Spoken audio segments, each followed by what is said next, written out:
புதுசா college join பண்ண போறேன். அந்த காலேஜ் யூசேஜ்க்குலாம் செட் ஆகிற மாதிரி ஒரு லேப்டாப் வாங்கணும்னு நினைச்சா எந்த லேப்டாப்பை சூஸ் பண்றேன்னு சொல்லி ஒரே கன்ஃபியூஷனா இருக்கா?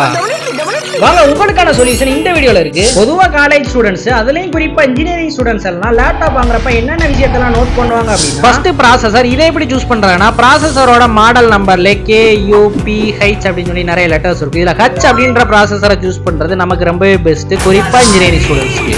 ஏன் அப்படின்னா கோடிங், டிசைனிங் இந்த மாதிரி இருக்குது. நிறைய 3D சாஃப்ட்வேர் யூஸ் பண்ணுவீங்க, ஆட்டோகேட், ரிவிட் ஆர்கிடெக்சர் அப்படின்னு சொல்லி எந்த அளவுக்கு ஹை லெவல் சாஃப்ட்வேர் யூஸ் பண்ணாலுமே கொஞ்சம் கூட லேகிங் ஆகாது. அதே அளவுக்கு எந்த அளவுக்கு ஹை லெவல் கேம் நீங்க இதில் இன்ஸ்டால் பண்ணி விளாண்டாலுமே பெர்ஃபார்மன்ஸ் ரொம்பவே சூப்பரா இருக்கும். அடுத்து பாத்தீங்கன்னா ரேம், ஸ்டோரேஜ், கிராஃபிக்ஸ் கார்டுன்னு சொல்லி நிறைய ஸ்பெசிபிகேஷன் இருக்கு. இந்த எல்லாத்துக்குமே பெர்ஃபெக்ட்டா சூட் ஆகிற ஒரு லேப்டாப் தான் ஆசூஸ்ல இருக்க டாப் F15 அப்படின்ற ஒரு லேப்டாப். குறிப்பா உங்க பட்ஜெட்டுக்கும் ஏத்தலாம். இந்த லேப்டாப்பை நம்ம சிவகாசியிலோட ஆசூஸ் கம்பெனியோட சர்டிஃபைடு ஷோரூம் வாங்கினீங்கன்னா அன்னைக்கு டேட் ஆன்லைன் பிரைஸ்க்கே நீங்க லேப்டாப் வாங்கிக்கலாம். இன்னும் ஏன் வெயிட் பண்றீங்க? மேலும் விவரங்களுக்கு ஸ்கிரீன்ல தெரிய நம்பருக்கு உடனே கான்டாக்ட் பண்ணுங்க.